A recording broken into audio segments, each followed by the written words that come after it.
गोपाल नगर गांव में 5 भाई रहते थे। इन 5 भाइयों में से बड़े भाई रमेश अचानक एक दिन सब मोह माया त्याग कर परलोक सिधार गए। रमेश के जाने के बाद घर में मातम छा गया। शोक की जगह वहाँ एक भयानक लालच ने घर कर लिया। खासकर सुरेश, महेश और दिनेश, इन तीनों भाइयों की आंखें रमेश की पत्नी सावित्री के नाम पर मौजूद जमीन पर टिकी थीं। शुरू से ही मानसिक अत्याचार शुरू हो गया। सुनो सावित्री, हम एक बात स्पष्ट कर रहे हैं, हमारे भाई की संपत्ति पर तुम्हारा कोई अधिकार नहीं है। ये जमीन, ये घर आंगन हमारे पूर्वजों का है। लेकिन देवर जी, आप इतने कठोर क्यों हो रहे हैं? मैं तो आपके घर की ही सदस्य हूँ। कानून ने तो मुझे भी अधिकार दिया है। इस घर की बहू होने के नाते मैं इस संपत्ति की उत्तराधिकारी हूँ। और वैसे भी आप सभी के होते हुए मैं इस जमीन का क्या करूँगी? बस 2 वक्त की रोटी जुटाऊंगी, इतना ही काफी है। बड़ी आई, नौटंकी मत करो। 2 वक्त की रोटी? अरे तुम्हारी इस 2 वक्त की रोटी के लिए हमारी इतनी बड़ी जमीन हाथ से निकल जाएगी, उसका क्या? क्यों, तुम्हारा मायका वायका नहीं है क्या? अरे तुम तो चाहो तो अपने मायके भी जा सकती हो। तुम्हारे मायके वाले क्या तुम्हें नहीं रखेंगे क्या? बड़ी आई, हम अपने वंश की जमीन किसी भी बाहरी व्यक्ति को नहीं देंगे। ये बात तुम लिख लो। तुम हो विधवा और तुम्हारा यहाँ अब क्या काम है? बाहरी व्यक्ति? आप क्या कह रहे हैं?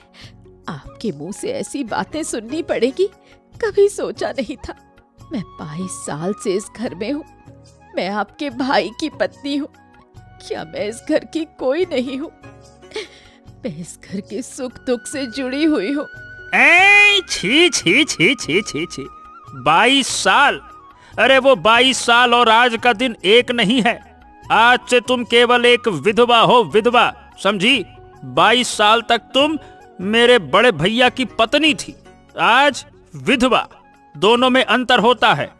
तुम्हारे नाम पर जमीन होगी तो लोग हंसेंगे, कहेंगे देखो भैया, बेटों ने शायद संपत्ति के लालच में भाई की पत्नी को भगाया ही नहीं, और इस विधवा के लिए ये इतनी बड़ी जमीन, ये संपत्ति।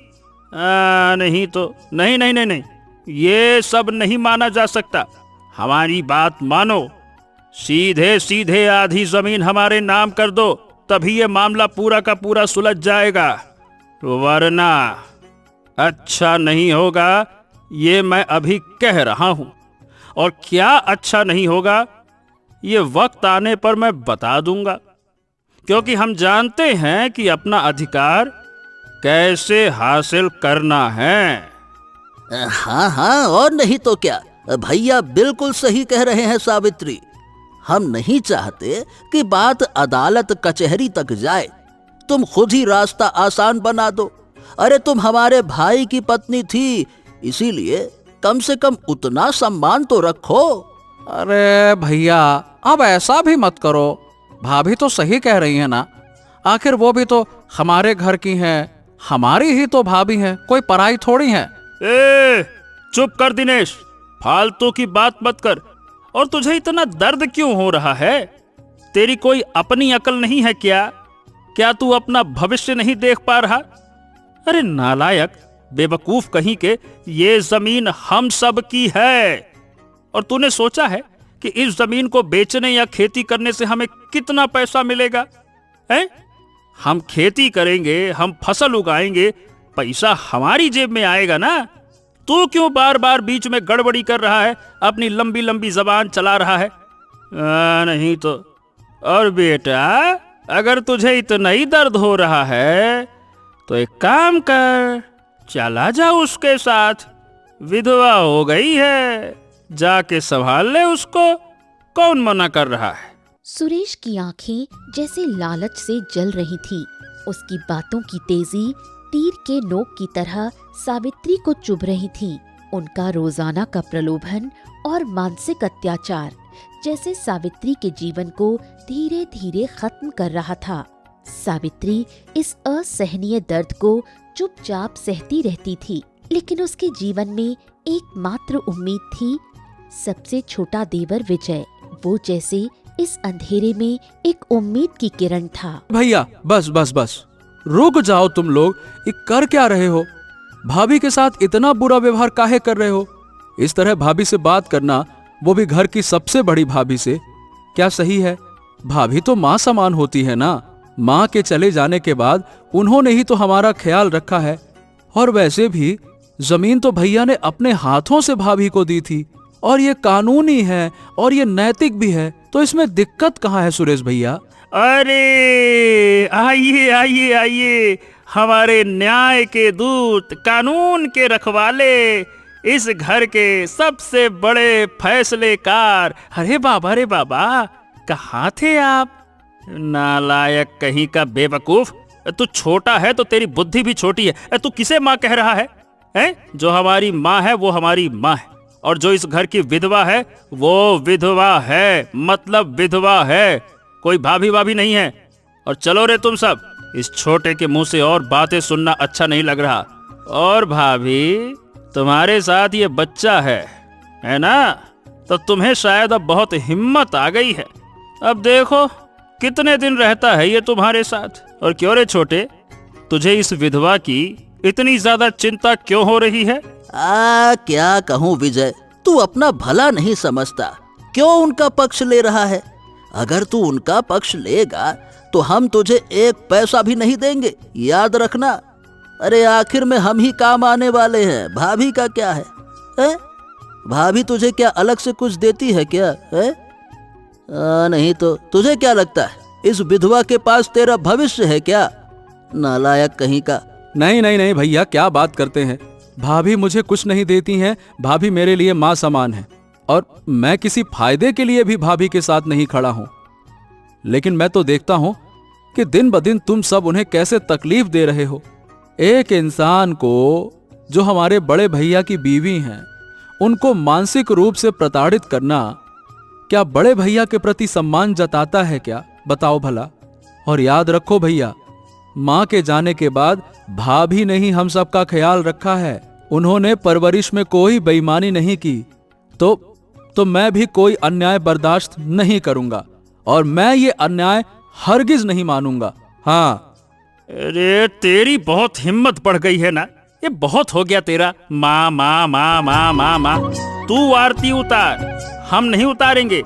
नौटंकी लगा रखी है मामा की। सुन, ऐसा है, हम क्या करेंगे और क्या नहीं करेंगे, ये तेरे जैसे ना छुटंके से सलाह लेने की जरूरत नहीं है। ए महेश, दिनेश, सुनो, इस तरह से काम नहीं चलने वाला। जब तक ये ससुरा विजय घर में रहेगा ना, हमें कोई मौका नहीं मिलेगा। वो एक कांटा बनकर खड़ा है हमारे रास्ते में। वही तो सुरेश भैया, तो क्या किया जाए? उसे तो हटाना ही होगा। लेकिन सवाल यह है कि कैसे? वो तो हमारी बात आसानी से सुनता ही नहीं है। सुनो, एक तरकीब है। उसे एक काम करते हैं, काम के बहाने कुछ दिनों के लिए शहर भेज देते हैं, और एक बार वो यहां से चला गया तो हमारा रास्ता साफ हो जाएगा। और उसको भेजने के लिए हम ऐसी कहानी बनाएंगे कि वो बिना गए रह नहीं पाएगा। तो विजय, देख भाई, तेरा एक इंतजाम तो हो गया है। मैंने तुझे शहर में एक अच्छी नौकरी दिलवा दी है। कल ही तुझे जाना होगा, और ये तेरे भविष्य के लिए बड़ा ही बेहतरीन मौका है। मोटी तनख्वाह वाली नौकरी है। क्या?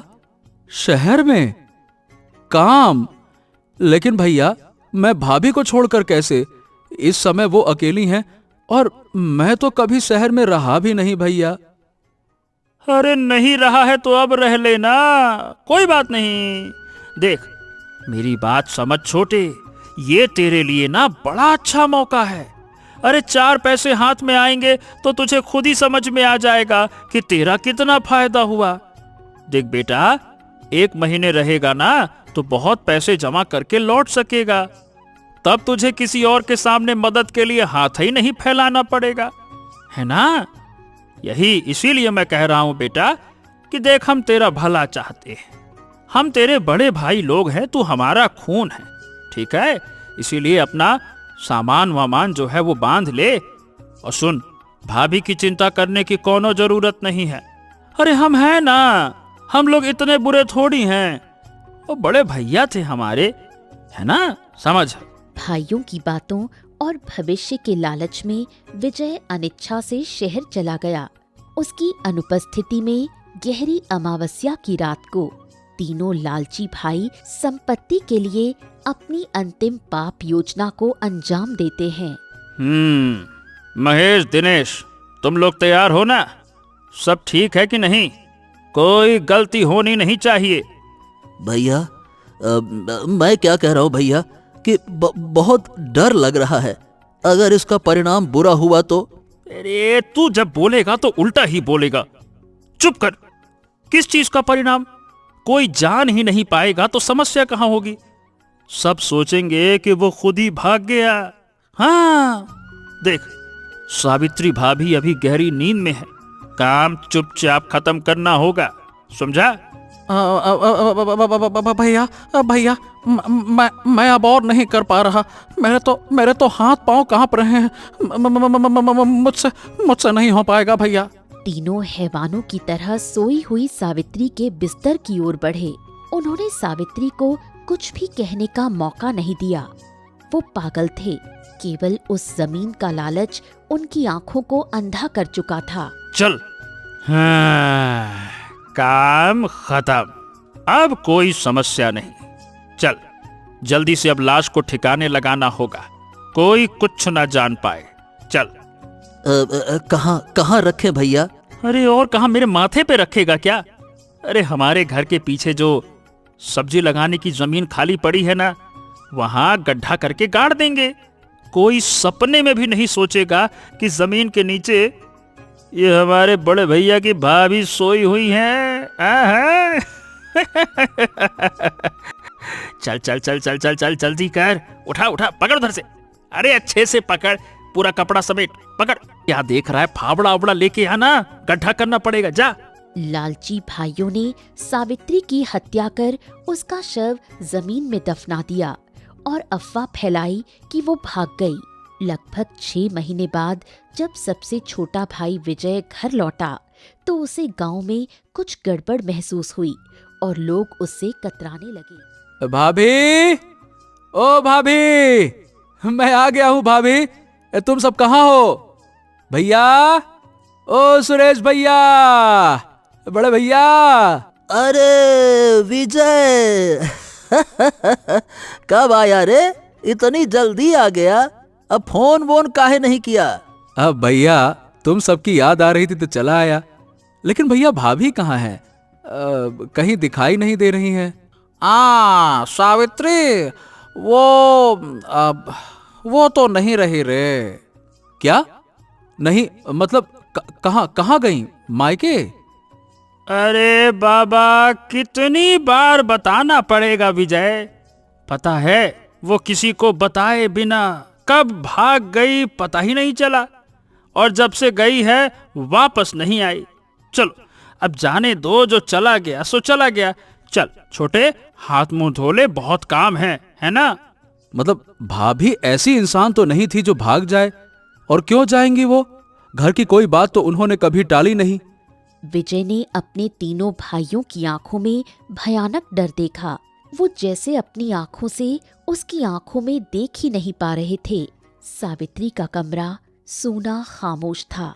एक ठंडक ने जैसे उसे घेर लिया। भाइयों का व्यवहार सामान्य नहीं है। कुछ ना कुछ तो छुपाया जा रहा है, लेकिन क्या? भैया, मेरा मन ना बड़ा बेचैन हो रहा है। मैं कल से पीछे वाली खाली जमीन में थोड़ी सी सब्जी लगाना चाहता हूँ। बहुत दिनों से खाली पड़ी है, कुछ लगा दूंगा तो काम आ जाएगी। खाली जमीन? अरे वो वाली? नहीं नहीं नहीं नहीं नहीं, अरे उसको रहने दे, उसे यूं ही रहने दे छोटे। अभी क्या है, सब्जी बज्जी लगाने की जरूरत नहीं है। तू अभी शहर से आया है, अभी आराम कर, कहाँ सब्जी उब्जी लगाएगा तू? हाँ। क्यों भैया, ऐसा क्यों कह रहे हैं? अब वो तो यूं ही खाली पड़ी है, अब बैठ के मैं भी क्या करूंगा? कुछ काम धाम करूंगा, सब्जी वब्जी लगाऊंगा तो मन अच्छा लगेगा, है ना? मैं कल सुबह से ही शुरू कर दूंगा। ठीक है भैया? सुरेश और महेश के डर भरे चेहरों को देखकर विजय को यकीन हो गया कि भाभी का रहस्य सब्जी के बागान वाली जमीन में छिपा है। अगले दिन सुबह विजय ने कुदाल लेकर उस जमीन को खोदना शुरू कर दिया।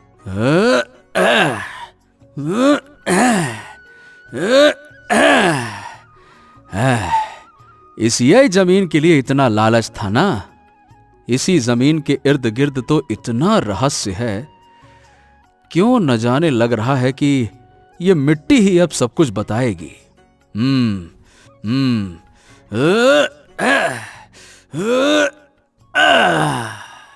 अचानक किसी सख्त चीज से फावड़े के टकराने की जोरदार आवाज हुई। विजय ने तुरंत कुदाल रोक दी। वो डरते डरते हाथ से मिट्टी हटाने लगा। थोड़ी थोड़ी करके जब मिट्टी हटी तो उसने जो देखा उससे उसका शरीर जम गया।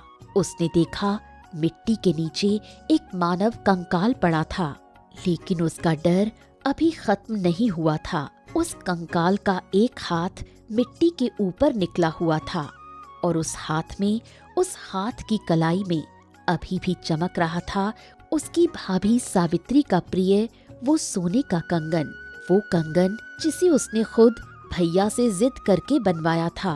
कंकाल? ये क्या देख रहा हूं मैं? ये कौन है? भाभी? ये तो भाभी का कंगन है।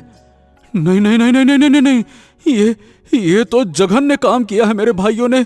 ये क्या कर दिया? भाभी भाभी, ये तो भाभी का कंकाल है। उन्होंने भाभी को मार डाला। भाभी!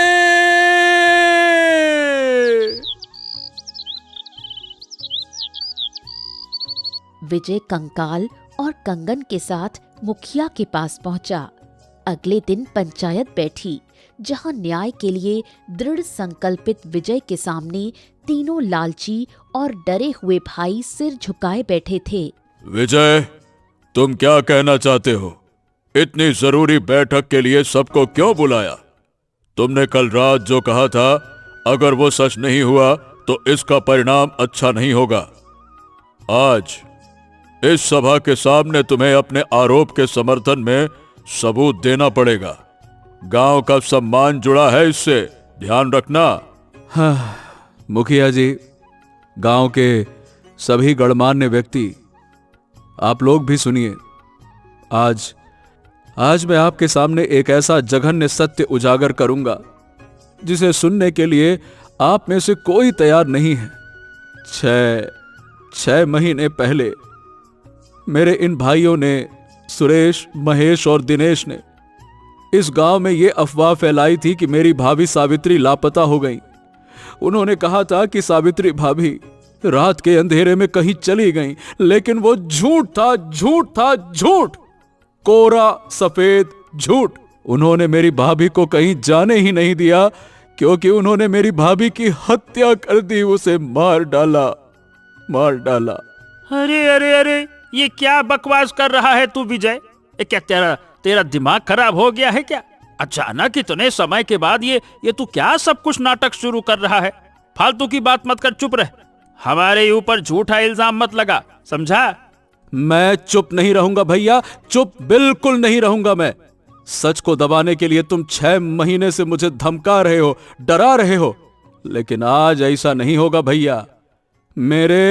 मेरे इन 3 लालची भाइयों ने सरपंच जी संपत्ति के लालच में एक बेकसूर विधवा की हत्या कर दी, और मैं तुम्हारा छोटा भाई आज तुम्हारे उस पाप का पर्दाफाश करूंगा।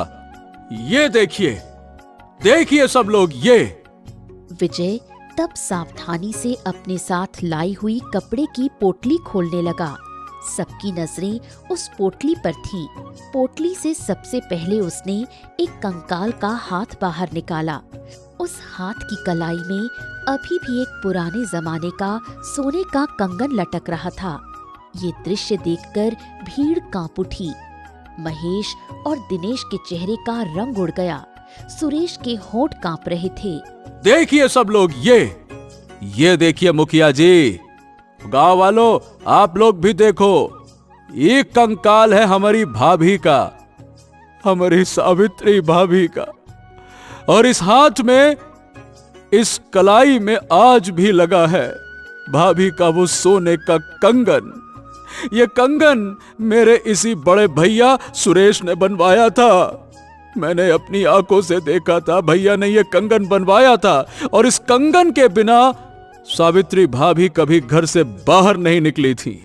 मेरे इन 3 लालची भाइयों ने इस डर से कि सावित्री भाभी संपत्ति का हिस्सा ले लेंगी, इसी लालच में रात के अंधेरे में तकिया दबाकर हमारी प्यारी भाभी की बेरहमी से हत्या कर दी और सबूत मिटाने के लिए घर के पीछे की सब्जी वाली जमीन में गाड़ दिया।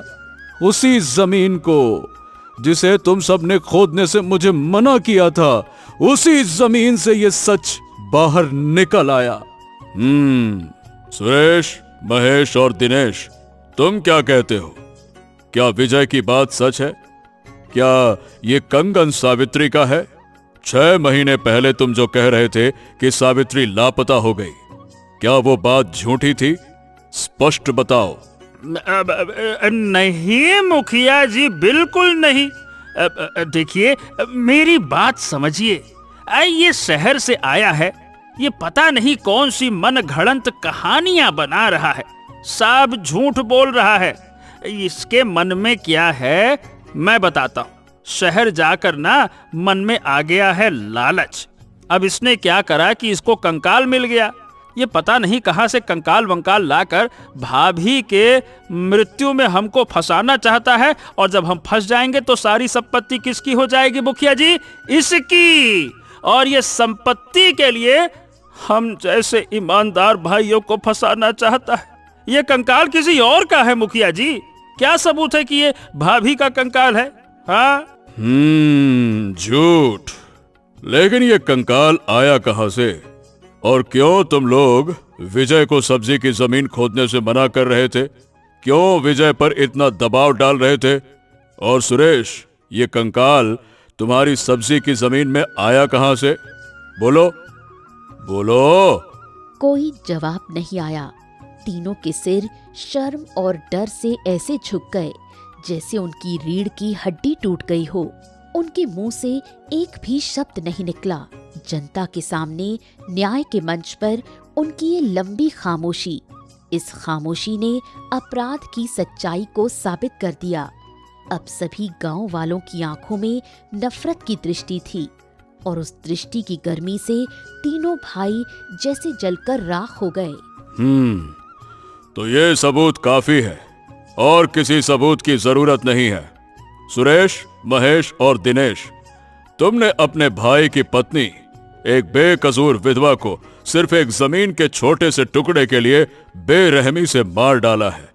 तुमने ये जघन्य अपराध करके गांव के पवित्र वातावरण को दूषित किया है। तुम जैसे लोगों के लिए इस गांव में कोई जगह नहीं है। मुखिया जी, जिस जमीन के छोटे से टुकड़े के लिए उन्होंने अपनी भाभी के खून से अपने हाथ रंगे हैं ना, देखिए आज उसी जमीन के छोटे से टुकड़े ने उनके सच को खोल दिया। उनके पाप का घड़ा आज भर गया। पाप का फल इसी तरह भोगना पड़ता है। मैंने कहा था ना, भाभी मां समान होती है, लेकिन आप लोगों ने माना नहीं। हे भगवान, आखिरकार भाभी, आपकी आत्मा को शांति मिली, शांति मिली, शांति मिली। विजय को जैसे उसके जीवन का सारा सुकून वापस मिल गया। उसकी आंखों के सामने उसकी भाभी की हत्या का न्याय हुआ। उसके कंधों से एक विशाल भार उतर गया। न्याय की इस चरम जीत ने इस गांव को फिर से शांति लौटा दी।